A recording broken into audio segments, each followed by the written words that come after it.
So welcome everyone. आज हम start करने वाले अपना नया चैप्टर जिसका नाम है कंबशन एंड फ्लेम। बड़ा इंटरेस्टिंग चैप्टर होने वाला है, बड़ा मजा आएगा आपको इसमें। और ये तो आप समझ ही रहे होंगे कि इस चैप्टर में हम फायर की मेनली बात करने वाले हैं। फायर हमारे लिए बड़ा इंपॉर्टेंट है। इसको समझने के लिए बात करते हैं आज से हजारों साल पहले की, जब इंसान जंगलों में रहा करता था। और बिल्कुल शुरुआत में इंसान को यह नहीं पता था कि फायर कैसे प्रोड्यूस करते हैं। देखो, कहने का मतलब है कि आज मैं आपको बोलूं कि फायर प्रोड्यूस करना है तो आप क्या करोगे बताओ मुझे। बड़ा आसान है।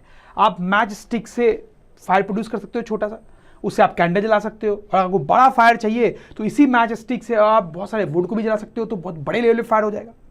और भी टेक्निक्स होती हैं, जैसे किचन में स्टोव जलाती होगी आपकी मम्मी, तो जनरली लाइटर से जलाती है। तो ये फायर ही है ना जिसके ऊपर कुकिंग हो रही है। तो आज हमारे पास बहुत सारी टेक्निक्स हैं, जैसे मैच स्टिक हो गया, लाइटर हो गया, जिससे हम फायर जला सकते हैं। लेकिन स्टूडेंट्स, उस टाइम पे जब इंसान जंगल में रह रहा था तो ऑब्वियसली ये डिवाइसेस उनके पास नहीं थे। तो बिना फायर के उस इंसान की लाइफ कैसे रही होगी, आप जरा सोच के देखें। रात का समय आप इमेजिन करें। जैसे अभी अगर रात होती है तो हम क्या करते हैं, बल्ब, ट्यूबलाइट ये सब जला लेते हैं तो हमें सब कुछ दिखाई देने लगता है। फिर आप रात को भी वो सारे काम कर सकते हो जो आप दिन में करते हो। आप रात को भी पढ़ाई कर सकते हो, एक से दूसरी जगह तक ट्रैवल कर सकते हो, आराम से खाना खा सकते हो, कोई भी चीज कर सकते हो, क्योंकि रात को आपको सब कुछ दिख रहा है। लेकिन अब हजारों साल पहले जंगल में रहने वाले इस आदमी के पास ऑब्वियसली बल्ब या ट्यूबलाइट तो था नहीं, और फायर भी प्रोड्यूस करना उसको नहीं आता था। तो सोचो, दिन तो ठीक है, जैसे रात हुआ तो मतलब कंप्लीट ब्लैकआउट, कंप्लीट अंधेरा। कोई टेक्निक नहीं थी लाइट प्रोड्यूस करने की, राइट। तो आप सोचो, छोटे छोटे काम भी रातों करना पॉसिबल नहीं था। आदमी चल भी नहीं सकता था, अंधेरे में चले जाए, गिर जाएगा, चोट लग जाएगी।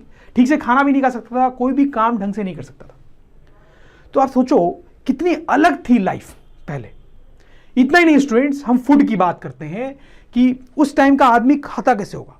वो पेड़ों से फ्रूट्स या वेजिटेबल्स तोड़ के खाता होगा, या फिर हंटिंग करता होगा और एनिमल्स का मीट खाता होगा। लेकिन क्योंकि फायर तो उसको प्रोड्यूस करना आता नहीं है, तो उस फूड को रॉ ही उसको खाना पड़ेगा, वो उसको कुक नहीं कर सकता। आज आपकी मम्मी फायर में, स्टोव के ऊपर खाना बनाती है फायर में, लेकिन उसको तो फायर प्रोड्यूस करना आता ही नहीं था, तो वो सारा फूड रॉ खाता था।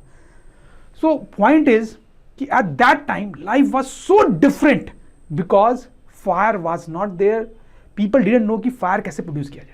लेकिन हाँ, फिर धीरे धीरे इंसानों ने जंगल में रहते रहते ही फायर प्रोड्यूस करने की टेक्निक सीख ली। तो बिल्कुल शुरुआत में लोग कैसे फायर प्रोड्यूस करते थे, मैं आपको बताता हूं कि पेड़ पौधों के छोटे छोटे सूखे टुकड़े लेते थे और फिर उनके बिल्कुल पास जाके दो स्टोन्स को कस के रब करते थे। तो स्टोन्स को साथ में रब करने से स्पार्क प्रोड्यूस होता है। तो उस स्पार्क से ये छोटे छोटे टुकड़े जलने लगते थे, तो फायर छोटे लेवल पे प्रोड्यूस हो जाती थी। अब अगर आप चाहो तो बड़ी चीजों को भी इससे जला सकते हो, तो आपके पास बड़े लेवल पे फायर हो जाएगा। तो इस तरह से धीरे धीरे इंसानों ने जंगल में ही फायर प्रोड्यूस करना सीख लिया। And this was a very important step, क्योंकि एक बार ये चीज सीख लिया तो अब रात भी बड़ी इंपॉर्टेंट हो गई थी। रात को भी चीजें देखी जा सकती थी, तो डिफरेंट डिफरेंट एक्टिविटीज करना पॉसिबल था। इतना ही नहीं, फिर धीरे धीरे इंसानों ने इस फायर से ये भी सीख लिया कि फूड को कुक कैसे किया जाए, और फिर वो कुक्ड फूड खाने लगा। और ये भी बड़ा इंपॉर्टेंट था स्टूडेंट्स, आप इसका इंपॉर्टेंस रियलाइज नहीं कर रहे। देखो, आज जो ह्यूमंस हैं वो बाकी जानवरों से बहुत आगे निकल चुके हैं। हमारे पास इतनी टेक्नोलॉजी है, हम इतने एडवांस्ड हैं। जानवर ये सब नहीं कर पाए। क्यों? क्योंकि हमारा दिमाग बहुत इंटेलिजेंट है। अब साइंटिस्ट लोग का ये मानना है कि अगर इंसान कुक्ड फूड खाना शुरू नहीं करता तो इंसान का दिमाग कभी भी उतना डेवलप नहीं हो पाता जितना आज वो डेवलप्ड है। इंसान के ब्रेन के डेवलपमेंट के लिए कुक्ड फूड खाना बहुत जरूरी था, ऐसे बहुत सारे साइंटिस्ट लोग का मानना है। तो आप सोच के देखो कि ये जो इंसिडेंट था फायर का, फायर जलाना जो सीखा इंसानों ने, वो कितना इंपॉर्टेंट साबित हुआ आगे जाके। तो यू कैन क्लियरली अंडरस्टैंड कि फायर का क्या इंपॉर्टेंस है। दो जो सबसे बड़े इंपॉर्टेंस है फायर के, एक तो है for lighting mainly towards night, और दूसरा फॉर कुकिंग। इनफैक्ट आपने बहुत सारी पुरानी मूवीज में भी देखा होगा स्टूडेंट्स, राजाओं की कहानी, कैसे वो अपने महलों में लाइटिंग के लिए मसाल या फायर का यूज करते थे, राइट।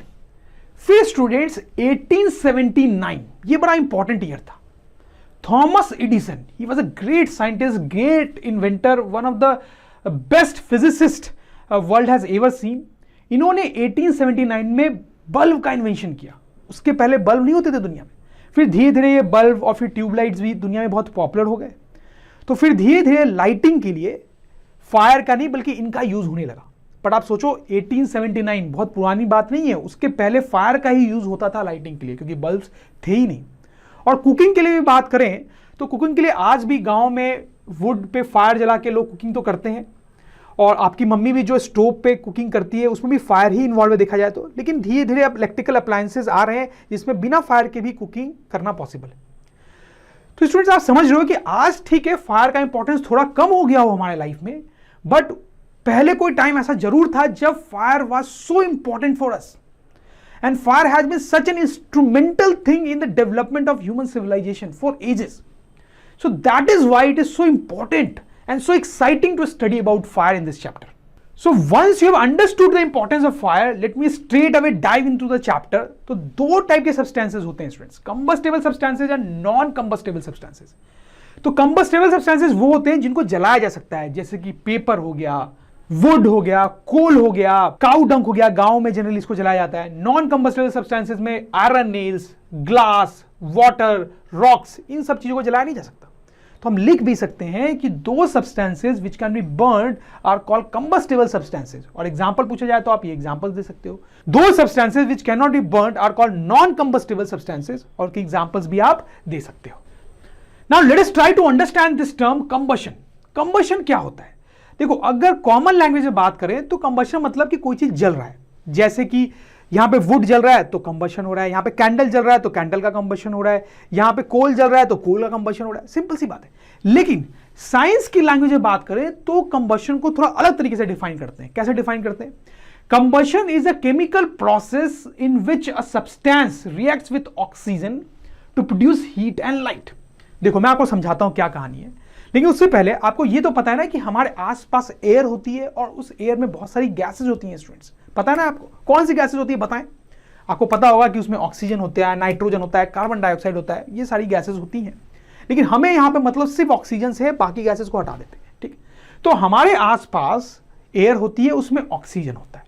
राइट. तो देखो, कंबशन का मतलब क्या होता है कि यहां पे ये वुड का कंबशन हो रहा है, ये जल रहा है, तो इसका मतलब बेसिकली ये है कि ये जो वुड है उसके आसपास ऑब्वियसली हवा है तो उसमें ऑक्सीजन भी है. तो ये जो वुड है वो उस ऑक्सीजन के साथ केमिकली रिएक्ट कर रहा है, और उस केमिकल रिएक्शन में हीट और लाइट प्रोड्यूस हो रही है. क्या प्रोड्यूस हो रही है? हीट और लाइट. ठीक है, जो हमें फ्लेम के फॉर्म में दिखाई दे रही है. समझ में आ रही बात आपको? वैसा ही इस कैंडल की भी कहानी है. हम बोल रहे हैं कि यहां पे कंबशन हो रहा है, तो हो क्या रहा है कि कैंडल में जो वैक्स है वो अपने आसपास के ऑक्सीजन के साथ केमिकली रिएक्ट कर रहा है, और उस केमिकल रिएक्शन में हीट और लाइट प्रोड्यूस हो रही है, जो हम देख पा रहे हैं. ये कोल का भी जब कंबशन हो रहा है तो वही चीज हो रही है. किसी भी चीज का कंबशन हो रहा है तो वही कहानी रिपीट हो रही है. यहां पे क्या हो रहा है? कोल जो है वो अपने आसपास के ऑक्सीजन के साथ केमिकली रिएक्ट कर रहा है, और उस केमिकल रिएक्शन में हीट और लाइट प्रोड्यूस हो रही है. तो कोई भी चीज का कंबशन हो रहा है, सिंपल लैंग्वेज में वो बर्न कर रही है, तो यही हो रहा होता है. वो अपने आसपास के ऑक्सीजन से रिएक्ट करती है, उससे हीट और लाइट प्रोड्यूस होती है. अब नेक्स्ट पॉइंट है, the substance that Burns is called fuel. Fuel बड़ा इंपॉर्टेंट टर्म है स्टूडेंट्स. तो जो सब्सटेंस जल रहा है, जैसे यहां पे ये वुड, तो उसको बोलेंगे कि वो यहां पे फ्यूल है. यहां पे क्या जल रहा है? कैंडल या वैक्स, तो हम बोलेंगे ये जो कैंडल है या इसमें जो वैक्स है वो फ्यूल है. यहां पे कोल जल रहा है तो कोल को क्या बोलेंगे? Fuel. And then further the next point is that the fuel can be solid, liquid और गैस.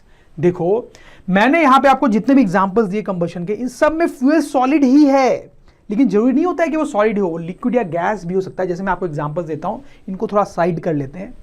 जैसे अगर आपके पास यहां पे पेट्रोल रखा हुआ है, या केरोसिन ऑयल हो सकता है, या डीजल हो सकता है, और आपने एक बर्निंग मैच स्टिक इसमें डाल दिया तो इसमें आग लग जाएगी बहुत बड़ी सी. तो स्टूडेंट्स, यहां पे भी कंबशन हो रहा है, और यहां पे फ्यूल क्या है? ये पेट्रोल, यही फ्यूल है. ये अगल बगल के ऑक्सीजन के साथ केमिकल रिएक्शन कर रहा है, और उस केमिकल रिएक्शन के कारण हीट और लाइट प्रोड्यूस हो रही है. तो यहां पे एग्जांपल आपको दिया मैंने लिक्विड फ्यूल का. गैस का भी एग्जांपल देता हूं. जैसे घरों में स्टोव पे ऐसे खाना बनता है ना स्टूडेंट्स, और ये सिलेंडर होता है. सिलेंडर पाइप से इस तरह से कनेक्टेड होता है.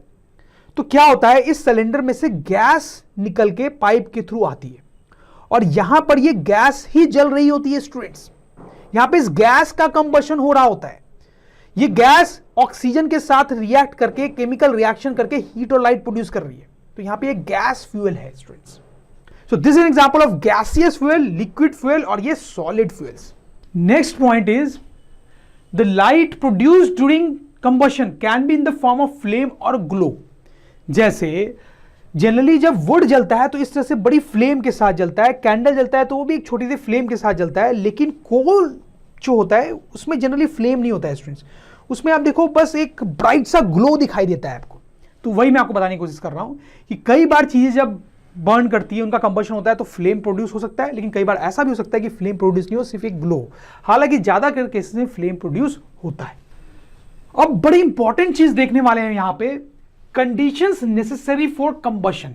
मतलब अगर कोई चीज को जलाना है, उसका कंबशन कराना है, तो क्या नेसेसरी कंडीशंस है कि कंबशन हो। तो स्टूडेंट्स बड़ा सिंपल है और आपको मजा भी आएगा। किसी भी चीज के बर्निंग के लिए, कंबशन के लिए 3 चीजें नेसेसरी होती हैं। ये 3 चीजें नेसेसरी होती हैं, आप देखें, फ्यूल, ऑक्सीजन, हीट। तीनों को एक एक करके मैं एक्सप्लेन करूंगा तो आपको बिल्कुल अच्छे से समझ में आ जाएगा what I am trying to tell. तो सबसे पहले बात करते हैं, इसको थोड़ा छोटा कर लेते हैं, फ्यूल की। देखो स्टूडेंट्स, कोई भी एग्जांपल ले लो आप कंबशन का, तो जैसे यहां पे ये वुड का कंबशन हो रहा है, तो ये वुड ही फ्यूल है ना। अगर ये वुड ही ना हो तो कंबशन होगा क्या? नहीं होगा ना। यहां पे एक कैंडल का कंबशन हो रहा है, अगर ये कैंडल ही ना हो, ये कैंडल ही फ्यूल है, अगर यही नहीं हो तो कंबशन होगा क्या? नहीं होगा। यहां पे पेट्रोल का कंबशन हो रहा है, लेकिन अगर पेट्रोल ही नहीं हो तो क्या उसका कंबशन होगा? यहां पे कोल का कंबशन हो रहा है, लेकिन क्या कोल ही ना हो, ये फ्यूल ही नहीं हो तो क्या उसका कंबशन होगा? नहीं ना। तो बड़ी सिंपल सी बात है कि कंबशन के लिए कोई चीज होनी चाहिए जिसको आप बर्न करो, और उसी चीज को फ्यूल बोल रहे हैं। तो इसे मैं बोल रहा हूं कि अगर फ्यूल ही नहीं होगा, वो चीज ही नहीं होगी जिसको बर्न करना है, तो कंबशन कैसे होगा? इसलिए the first important thing needed for combustion is fuel. ये तो आपको समझ में आई होगी बात। Now the second important thing, very importantly, is oxygen. तो स्टूडेंट्स, मैंने आपको बताया है कि जब इस वुड का कंबशन हो रहा है तो बेसिकली ये जो वुड है वो अपने सराउंडिंग की ऑक्सीजन से रिएक्ट कर रही है। अगर सराउंडिंग में ऑक्सीजन ना हो, अगर ये ऑक्सीजन ना हो तो वुड बर्न नहीं करेगा, कंबशन नहीं होगा। वुड ही क्यों? कोई भी एग्जांपल हम ले लें, जैसे कि ये कैंडल था, ये सराउंडिंग की ऑक्सीजन से रिएक्ट कर रहा है, तभी आपको ये फ्लेम दिखाई दे रही है, ये बर्निंग हो रही है। अगर ये सराउंडिंग में ऑक्सीजन नहीं हो तो ये बर्निंग नहीं होगी। This is very important. कोई भी एग्जांपल जो कंबशन का है, उसमें अगर ऑक्सीजन नहीं हो सराउंडिंग में तो there will be no combustion, there will be no burning. जैसे एक एक्सपेरिमेंट भी करके आप देख सकते हो, बड़ा सिंपल है। आप 2 कैंडल लो स्टूडेंट्स, इस तरीके से, ठीक है। ये दोनों कैंडल को आप बर्न कर रहे हो, दोनों बर्न हो रही है, दोनों में कंबशन हो रहा है। यहाँ पे जो कैंडल है वो फ्यूल है, यहाँ पे जो कैंडल है वो फ्यूल है। आप क्या करो कि इसको एक ग्लास से ऐसे ढक दो, ग्लास के ग्लास से। With in a few seconds आप देखोगे कि वो फ्लेम गायब हो जाएगी, मतलब यहाँ पे कंबशन बंद हो गया। ऐसा क्यों? फ्यूल तो यहां पर भी है और फ्यूल तो यहां पर भी है, तो फ्यूल है तो भी यहां कंबशन क्यों बंद हो गया? सिंपल है, यहां कंबशन बंद नहीं हुआ क्योंकि सराउंडिंग में बहुत सारी ऑक्सीजन है जिसके कारण कंबशन हो रहा है। लेकिन वंस आपने उसको ग्लास से ढक दिया तो सराउंडिंग की जो ऑक्सीजन है वो तो अंदर जा नहीं पाएगी ना, तो वो अंदर जा नहीं पाएगी, तो उसके एब्सेंस में वैक्स का कंबशन नहीं हो पाएगा। तो अंदर अब ऑक्सीजन नहीं जा पा रही है सराउंडिंग की, तो कंबशन नहीं हो पाएगा, इसलिए कैंडल बुझ गई है। So without oxygen there can be no combustion.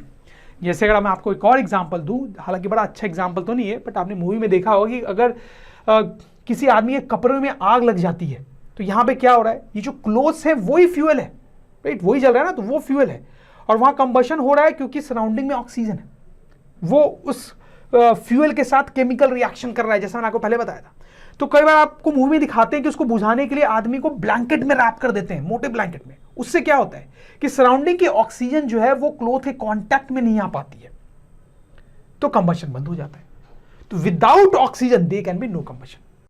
तो स्टूडेंट्स, अगर ड्रोन स्टडी की ये वीडियोस आपको अच्छे लग रहे हैं तो आप प्लीज इनको लाइक करें, सब्सक्राइब करें, कमेंट्स लिखें स्टूडेंट्स, अपने थॉट्स बताएं, हमारे साथ शेयर करें कि आप और क्या चाहते हैं। और इतना ही नहीं स्टूडेंट्स, सबसे इंपॉर्टेंट नीचे शेयर बटन पे क्लिक करें और अपने दोस्तों के साथ इन वीडियोस को व्हाट्सएप और फेसबुक पे शेयर करें स्टूडेंट्स, ताकि वो भी इन वीडियोस का फायदा उठा सकें स्टूडेंट्स, राइट।